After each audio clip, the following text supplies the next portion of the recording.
Olá pessoal, meu nome é Fabiano, eu sou suporte técnico da Cronos Distribuidora aqui do Estreito e a gente vai dar um apanhado para vocês sobre as redes em fibra, os produtos que a gente vai estar começando a distribuir na distribuidora. Trabalharemos com as fibras da Transcend, né, que é distribuído pela Bluecom, que possui as marcas GTS Network, LAN Expert e Transcend. Nós vamos apresentar para vocês uma forma de como avaliar os produtos e fazer a aplicação desses produtos de acordo com o projeto do seu cliente. Introdução às fibras ópticas. As fibras ópticas são utilizadas para interconectar a maior parte das cidades hoje e continentes. Alguma coisa ainda é via satélite, mas a maior parte das redes estão tudo interligadas via fibra óptica. Nesse contexto das fibras ópticas, a gente tem que avaliar a parte que a gente vai fazer o atendimento principal do nosso core business. A gente vai estar fazendo a apresentação das fibras, tanto para backbone, tanto para interligações menores, interligações de cidades, e distribuição do ponto de distribuição até o ponto final, que seria a casa do cliente, a casa do utilizador do serviço. Então, numa rede passiva, numa rede óptica passiva, na PON, a gente teria basicamente 4 itens de utilização. A OLT, que fica geralmente no ponto onde chega a interligação de internet que vai ser distribuída nessa rede. A gente tem os cabos de fibra, tanto AS, ASU, figura 8 e o mini drop, que vão ser responsáveis pela condução da luz entre os equipamentos. Vamos ter os splitters, que são os divisores dessa fibra, para ela poder ramificar essa rede. E vamos ter a ONUs, que são os equipamentos que ficam no ponto final onde vai chegar o sinal da internet e o sinal de rede, que fica na casa do cliente. Nesses 3 equipamentos, aí reforçando, a gente vai ter a OLT, que é o equipamento que fica no provedor. A gente vai ter as fibras, que são o meio de condução dessa luz entre essa OLT e o ONU que está na casa do cliente.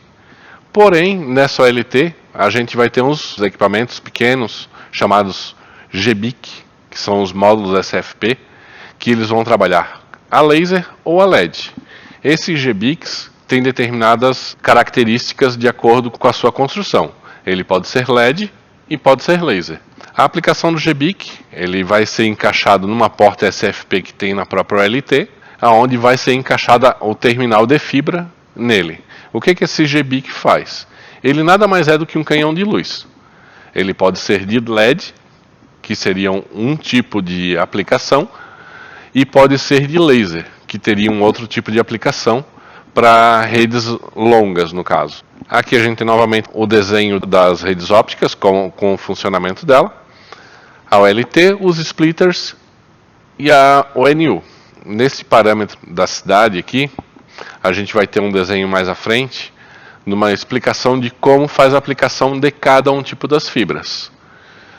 Vamos à estrutura física da fibra, como ela é montada. A fibra ela vai ter um núcleo, que é onde passa a luz. Cada núcleo, de acordo com o tipo da fibra, ele vai ter uma espessura e uma determinada composição. A gente vai ter uma casca, que essa casca ela se chama o tubulose, que é a proteção mais interna dessa fibra. E a gente tem o revestimento primário, que é aquela parte externa, essa capa que vai ficar protegendo a fibra, tanto de contatos mecânicos quanto de intempéries. Os tipos de fibra, como eu falei para vocês, os tipos de fibra também vão influenciar no tipo de GBIC a ser aplicado. A diferença entre elas, a gente tem a fibra multimodo e a fibra monomodo. A multimodo ela tem um núcleo mais espesso, de 50 a 100 micrômetros, né? Ela tem diferentes modos de propagação e ela utiliza como fonte de luz os LEDs. Por que ela tem diferentes modos de propagação? Isso são as frequências do número de lasers que vão ter dentro dessa fibra. Por esse motivo, o núcleo dela é mais grosso, até por ela ter vários sinais de luz dentro dessa fibra. Abaixo a gente tem a foto da monomodo, que ela tem um núcleo mais fino, bem mais fino que a multimodo, ela tem de 8 a 12 micrômetros, né? Um único modo de propagação, ela vai trabalhar com um único com uma única frequência do sinal de luz, e a fonte de luz é o laser. E o que acontece por causa dessas diferenças entre essas duas? A multimodo ela é aplicada mais para redes curtas com maiores bandas, e elas vão trabalhar com N números de sinais de luz. Essa multimodo ela vai trabalhar no máximo a 2 km de distância. O IGBIX tem no máximo 2 km de distância de potência, até porque o LED não tem uma força de luz tão forte quanto o laser.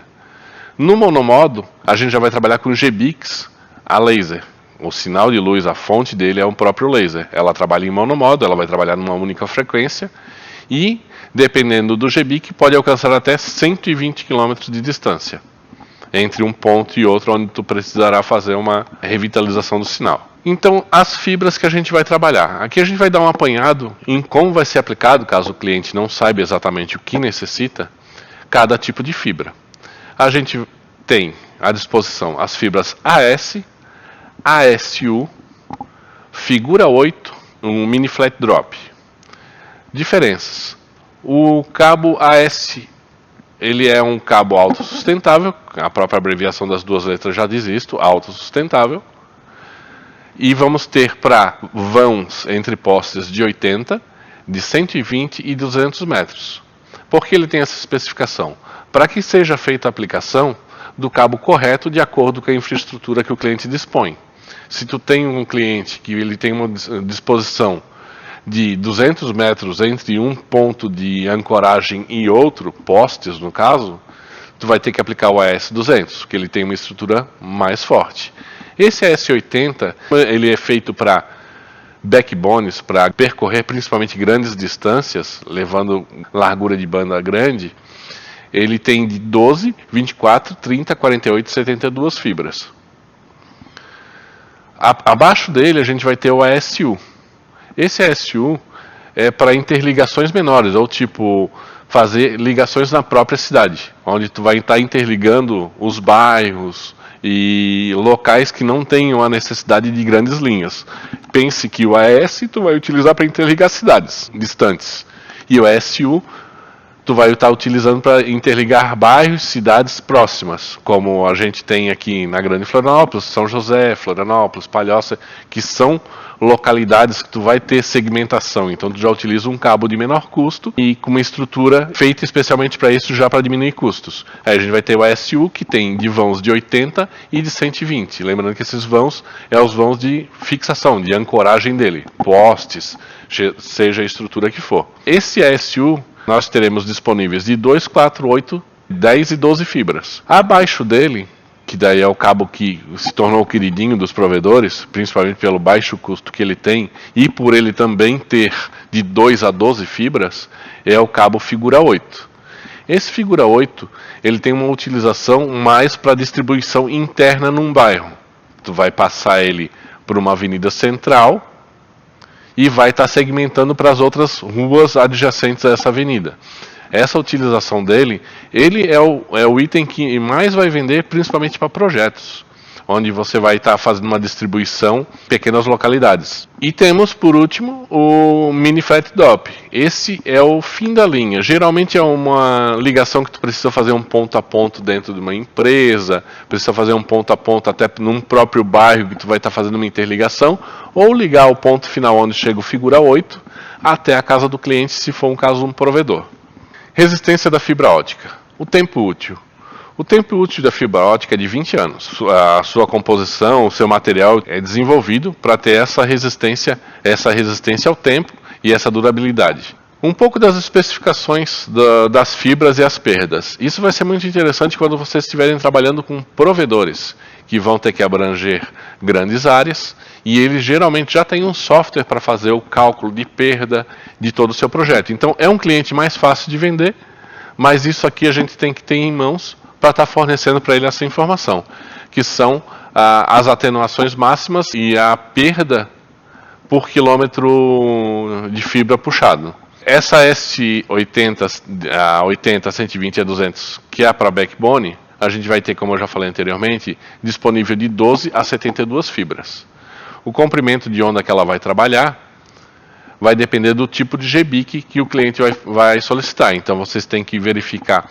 O S80, ou a S120 ou S200, é utilizado para backbone, como eu já expliquei anteriormente. A fibra autossustentável, a 80, a 120 e a 200, a gente tem que ter em foco que é feita para backbone.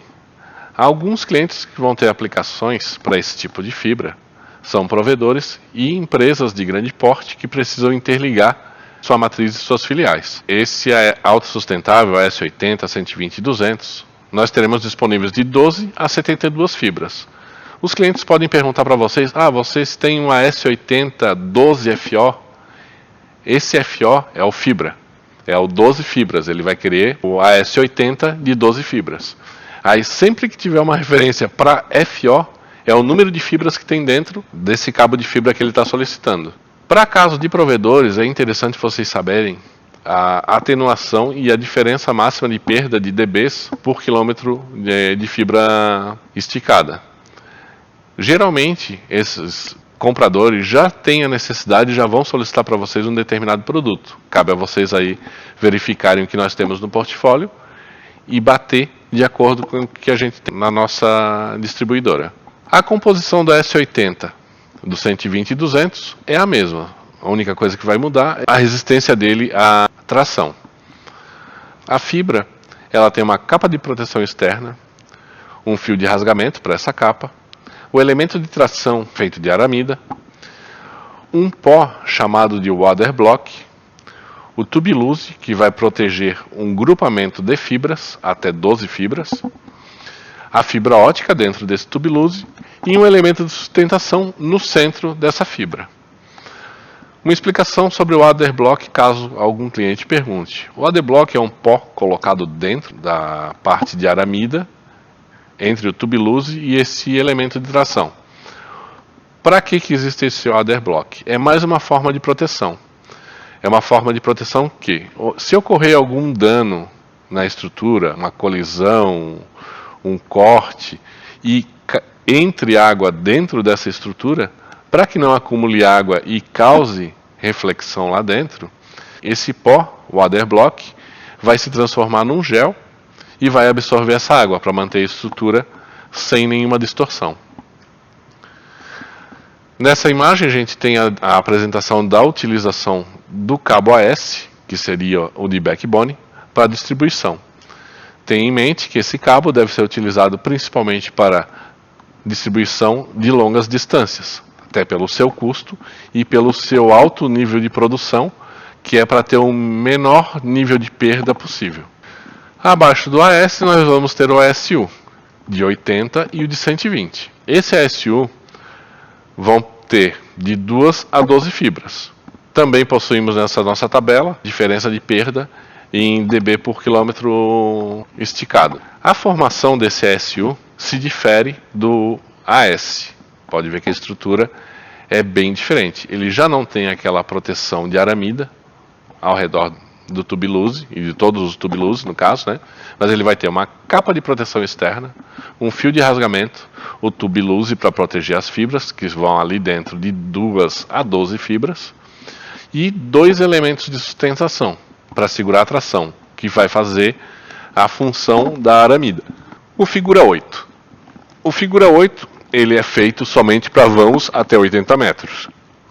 Ele, da mesma forma que o ASU, ele vai de 1 a 12 fibras. O ASU ia de 2 a 12 fibras. Por que eu falo que esse figura 8 é o queridinho das empresas? O custo dele é muito mais baixo e ele cumpre as funções do ASU. Não tão perfeitamente quanto o ASU, por ele ter aquela dupla proteção de sustentação, mas ele tem um desempenho bem similar. O que a gente tem nesse ASU na formação da estrutura dele? A gente vai ter a capa de proteção externa, como todos os outros, um fio de rasgamento para facilitar a abertura e o trabalho em cima dele. Ao redor do tubulose, a gente volta a ter aquele elemento de tração feito de aramida, exatamente como o AS. A gente vai ter o tubulose, de 1 a 12 fibras dentro desse tubulose, e mais um elemento de sustentação para ancoragem.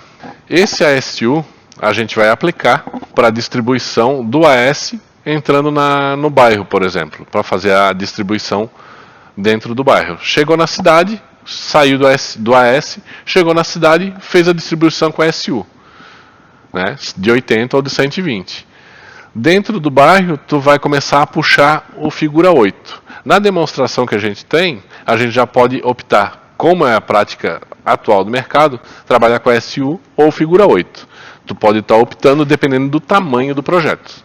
Após esse, a gente vai ter o que? O ponto final, onde a gente vai sair da caixa de distribuição, a CTO, a caixa de terminação óptica, que vai até o cliente final. Esse cabo é utilizado no mini flat drop, que também suporta vãos de até 80.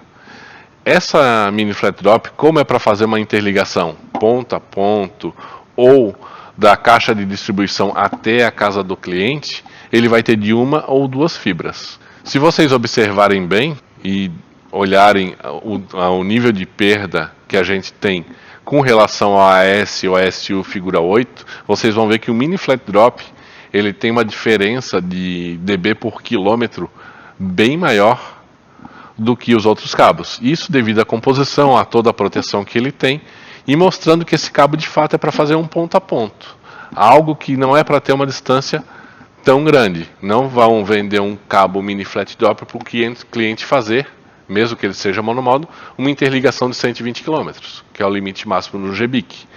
Tem que procurar vender ao cliente, a não ser que ele diga que funciona, que é necessário, que ele precisa, que esse vai suprir, mas a gente tentar orientar a utilização dos cabos corretos para cada implantação. A estrutura do mini flat drop. Ele vai ter a capa de proteção externa, um elemento de tração abaixo e acima da fibra, seja uma ou duas fibras no caso, né, que vai ficar entre eles, e um elemento de sustentação, onde vai ser feita a ancoragem desse cabo. E aqui na foto a gente tem a distribuição. A gente vai ter as caixas de distribuição ópticas, onde vai estar a chegada do AS80 e saindo o ASU ou figura 8. E a gente vai ter nessa ponta onde vai para o cliente final, que é a terminação da rede, a gente vai ter as caixas de terminação óptica, que são as CTOs. Emendas ópticas. Nós temos emendas por conectorização e emendas por fusão. Vou explicar para vocês como funcionam essas emendas e os tipos que nós temos. Emendas por conectorização. Nesse tipo de emenda, as fibras não são unidas, mas sim posicionadas muito perto por intermédio de um outro conector chamado adaptador. São muito utilizadas em distribuidores ópticos, onde fazem a interface entre um cabo vindo da rede externa e os equipamentos ativos instalados na sala de equipamentos de transmissão. O que ocorre nesse tipo de emenda? Esse tipo de emenda, você vai utilizar um conector em cada ponta da fibra, vai utilizar um acoplador para fazer a junção dessas duas emendas. Conectores, os tipos de face de ferrolho. Nós temos do tipo UPC e do tipo APC. O tipo UPC é aquele onde o corte da fibra vai ser feito em 90 graus. Isso é, vai fazer um corte transversal em 90 graus na fibra. As duas vão ficar face a face sem nenhuma diferença de graduação. E temos o tipo APC, que ele vai ter uma graduação entre as fibras. Isso é, elas vão ter um corte inclinado e ambas vão fazer o encosto das suas faces nessa graduação. Conectores, os tipos de face de ferrolho. Como a gente viu no slide anterior, a gente vai ter o UPC e o APC. Por ser uma emenda de contato, ela existe uma leve perda do sinal, até por não estar sendo o mesmo material. Quando você faz a fusão, você transforma tudo no mesmo material e existe zero perda nesse caso. Com os tipos emenda de conectores, já existe uma leve perda. A gente tem o UPC, que vai ter uma perda menor do que menos 50 dB, e o APC, que vai ter uma perda menor do que menos 60 dB. O APC ele tem um pouco mais de perda, justamente por causa da sua inclinação. Porém, essa perda, como ele geralmente é utilizado na aplicação do fim da rede, onde vai ter o final da rede, onde vai estar chegando o sinal, não tem uma grande significância. Então, muito que se fala é muito misticismo em cima desses tipos de conectores. Ambos funcionam perfeitamente. Sendo bem feito o corte, sendo bem feito o tratamento da fibra, a perda é mínima. Aqui a gente tem uma ideia do funcionamento, da utilização correta dos conectores. Quando for vendido conectores UPC, vender adaptadores UPC. Quando for vendido APC, vender os adaptadores também APC. Vai funcionar os conectores UPC com um adaptador APC? Vai, funciona. Mas existe, por ele não ter o alinhamento exato para o APC, pode existir um pouco mais de perda. O que não se pode é utilizar um conector APC com um conector UPC, utilizando qualquer um dos adaptadores. Como as faces da fibra não vão ter o alinhamento correto, a perda vai ser muito grande. Emendas por fusão. É a mais utilizada atualmente e consiste em fundir com uma máquina de fusão as extremidades das duas fibras. Tu vai transformar ela em uma única fibra. Importante observar que ambas as fibras a serem estudadas podem ser de cabos diferentes, desde que o tipo de fibra seja o mesmo. Não pode ser misturado o tipo, até por causa do material composto. Dimensionamento dos enlaces ópticos. Quando um cliente vai fazer uma rede, se for um provedor, ele geralmente vai necessitar da utilização de splitters. Esses splitters são responsáveis pelo quê? Por receber o sinal da fibra principal, repassar esse sinal para a continuação da fibra principal e sair com a ramificação para a distribuição desse sinal. Nós vamos ter dois tipos básicos de splitter: os balanceados e os desbalanceados. Diferença: os splitters balanceados vão receber, vamos supor que peguemos um de 1 para 8. A gente vai ter a fibra principal, que vai estar passando, ele vai estar recebendo esse sinal nessa fibra principal e vai estar mandando 50% da potência desse sinal de luz continuar pela fibra principal e os outros 50% dessa potência vão ser distribuídas para essas 8 ramificações do splitter. O desbalanceado. Existem N tipos de desbalanceamento. Existem balanceamentos que vai te permitir mandar 70% na fibra principal e 30% na ramificação do split, nessas 8 fibras. E existem outros que vão ter uma quantidade maior na principal e menor ainda nas ramificações. Tudo vai depender do projeto do cliente. Geralmente, quando o cliente pede o splitter, ele já vai lhe pedir o splitter que ele precisa, balanceado ou desbalanceado, e a quantidade de desbalanceamento que ele precisa. Nós temos nesse mundo dos splitters ainda 3 formas como eles são vendidos: o splitter puro, sem nenhuma conectorização, o splitter já pronto com a conectorização APC e o splitter já pronto com a conectorização UPC. As caixas de emendas ópticas. Lembram-se daquela imagem onde chegava o AS que ia para o SU ou para figura 8? Exatamente ali que vão ficar essas caixas. Eu vou retornar nas imagens para vocês verem novamente. Nessas caixas, onde chegam esses cabos AS e saem os ASUs, onde são feitas as emendas. Para quê? Para que fique protegida de intempéries e tenha todo o isolamento de poeira, de qualquer coisa que possa estar causando um tipo de contaminação. As caixas de emendas ópticas são dispositivos desenvolvidos para acomodar e proteger emendas ópticas mecânicas conectorizadas ou por meio de fusão. Elas podem ser instaladas aéreas ou subterrâneas. E tem 2 tipos ainda: podem ser pressurizadas ou não pressurizadas. Tudo vai depender da solicitação do seu cliente. Aqui a gente tem um leve apanhado de como é ela por dentro após a aplicação da fibra. Ela tem toda uma estrutura para ser feita a organização e proteger a fibra de qualquer dano de contato, porque aqui a gente tem que ter ideia de que ela está totalmente desprotegida. A gente está vendo somente a fibra ali. Ela já foi tirada o tubulose, já foi tirada toda a proteção que tinha. Então ela tem que ficar no ambiente confinado que não possa sofrer danos mecânicos, intempéries no caso, chuva, sol, para não causar danos na fibra, que é um material ao mesmo tempo resistente, mas frágil. Temos também, para o final da linha, naquela imagem que nós vimos lá, que é onde sai o mini flat drop, as caixas de terminação ópticas. Eles vão solicitar para vocês com nomes de CTO. Essas caixas é onde vai entrar ou ASU ou figura 8 e vão sair os mini flat drop. Eles vão ter várias conexões, elas são protegidas e tem um fixador onde você vai fazer a ancoragem dessa fibra entrante, até para ela não ficar solta dentro da caixa, e tem toda uma estrutura interna para estar protegendo essa fibra após a conectorização no split. Dentro dessa caixa também fica o split. Vai chegar, vamos supor, o figura 8.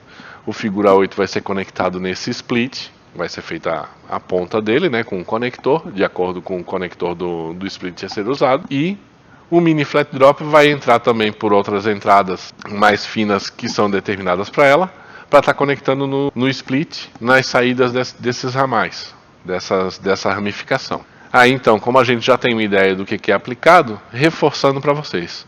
O OLT, que é o equipamento de distribuição, né? Ele faz o quê? Ele recebe o sinal de internet e manda para dentro da rede. Essa OLT é responsável por gerenciar todos os equipamentos que tem dentro da rede, todas as ONUs que estão dentro da casa do cliente.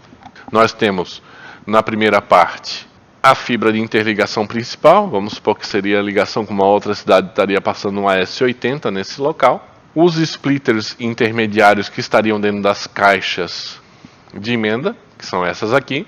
O cabo ASU ou figura 8 que estaria levando o sinal de luz até as CTOs, que estariam no ponto final já para terminação óptica e levar o sinal até a casa do cliente. E aqui o mini flat drop que vai chegar até a ONU, que é o equipamento que vai ficar na casa do cliente, que é o modem, geralmente as pessoas chamam, né? O modem, o roteador. E aí tem dois tipos de ONU. A ONU que é in-bridge, que você vai colocar o ONU no cliente e após esse ONU ele precisa ter um roteador que vai fazer o serviço de conversação com a ONU, vai receber o sinal de rede da ONU e transformar a rede em rede para o cliente. E tem as que são roteadores já, que um único equipamento ele vai receber a fibra e vai fazer toda a função do roteador, inclusive tendo Wi-Fi. Então, pessoal, quanto a esse campo da fibra, nós estamos começando agora. Nós temos bastante material sobre ela, sobre como aplicar. E qualquer dúvida que vocês tiverem, o cliente solicitou, ele precisa fazer uma interligação de uma filial com a outra. Ele tem uma fábrica que tem N quadras com uma distância muito longa, que a gente não consiga aplicar com par metálico, ofereça a fibra. A fibra vai ser uma solução mais prática para ele, vai ser mais barata, até pelo custo da própria fibra, e você vai estar conseguindo ampliar esse nosso leque e a nossa expertise no material. Então, pessoal, agora é o Gabriel que está falando. Eu vou assumir aqui para fazer a parte prática da nossa fusão. Então, só para mostrar os equipamentos que a gente vai precisar. A gente tem a nossa máquina de fusão, né, obrigatório. Nosso clivador. Nosso alicate decapador. A gente tem também o nosso tubete aqui, que vai ser a finalização da nossa fusão. Álcool isopropílico para fazer a limpeza. E também uma gás aqui para estar auxiliando na nossa limpeza. A fibra, quando vocês pegarem, ela vai ter esse formato. A gente vai fazer a decapação dela para ficar mais fácil. Aqui eu já estou com um pedaço já decapado para facilitar a nossa demonstração. Então vocês vão ver que é uma fibra bem fininha, tamanho de um fio de cabelo, e a gente vai mostrar o processo agora. Então, primeiro passo, pegamos o alicate. Nesse caso aqui a gente vem nesse primeiro dente aqui, que é mais fininho. Passamos a fibra, fechamos e puxamos. Aqui ele ainda vai ficar com resíduo de sujeira que a gente vai estar limpando depois. Mesma coisa no outro lado.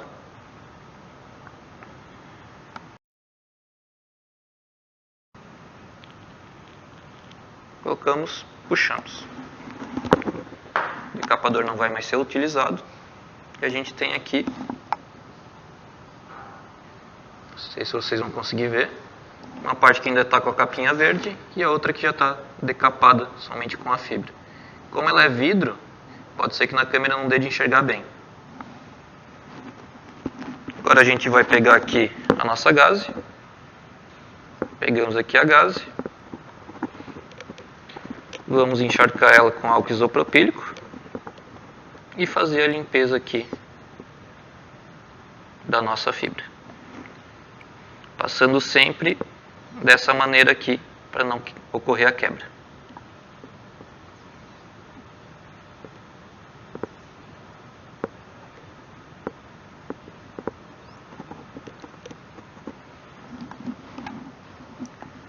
Agora a gente vai usar aqui o nosso clivador, né? Então a gente vai abrir ele. Aqui tem mais uma setinha que a gente vai abrir. Se por acaso a gente quiser colocar também o nosso tubete antes de fazer o clivador, a gente também pode, para não esquecê-lo, né? Então já vou fazer isso agora.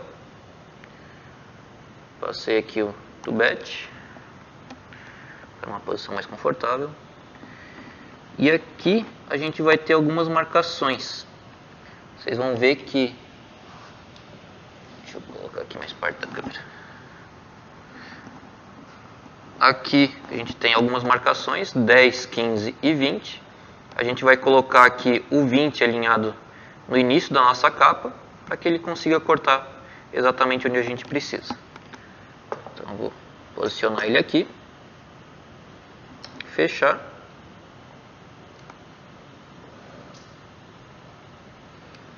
Vou fechar a parte superior.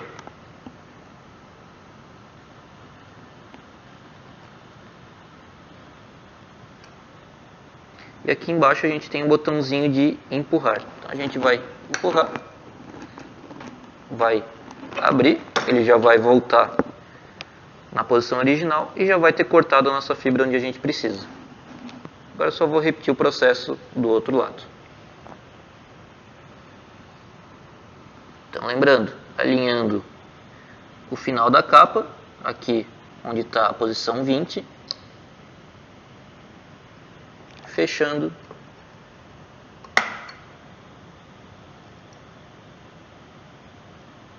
e apertando o botão. Feito isso, abre novamente, abre a segunda etapa, retira, fecha tudo. E o clivador a gente já não vai mais estar utilizando agora. Vamos voltar para a máquina de fusão. Se por acaso a gente pensou, pode ser que meu clivador estava com um pouquinho de sujeira, a gente passa novamente o álcool isopropílico, não faz mal. Sempre manter a fibra o mais limpo possível, né? Para evitar qualquer sujeira, para evitar qualquer impureza na fusão.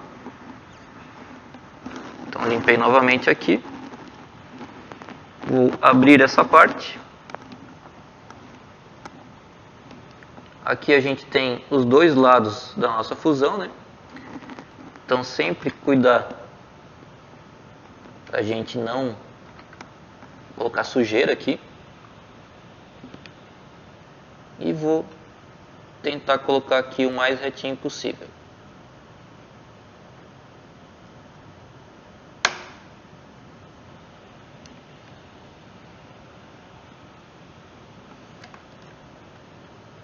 Essa parte aqui requer um pouquinho de prática, tá, pessoal?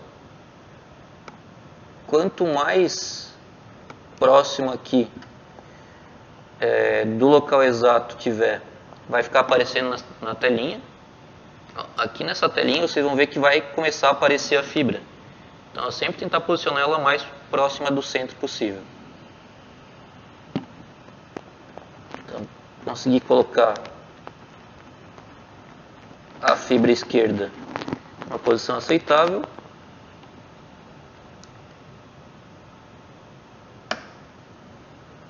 E a fibra da direita ainda não está correta.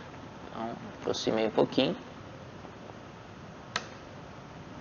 Aí, pessoal, vocês podem ver que aqui embaixo está mostrando onde estão as fibras, tá? Então, ó, a fibra da direita está aqui, a fibra da esquerda está aqui. A gente pode aproximar mais por questão de conveniência, mas a própria máquina já vai fazer o alinhamento dessa fibra.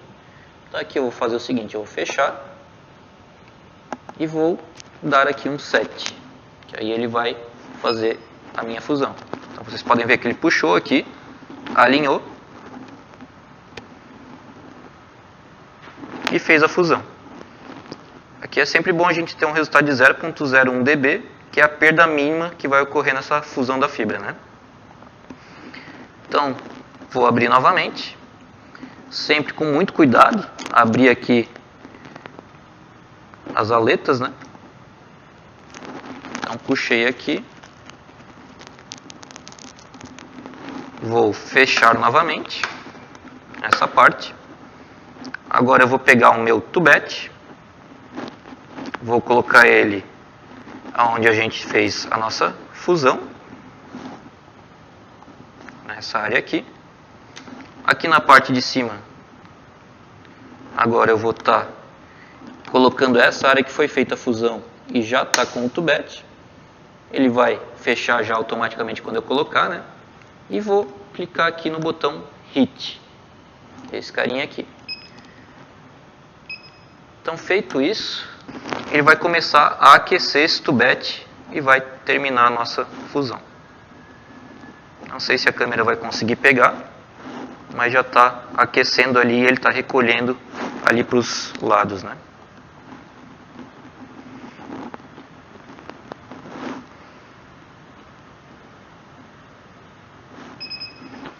Deu os apitinhos, finalizou o aquecimento, posso abrir.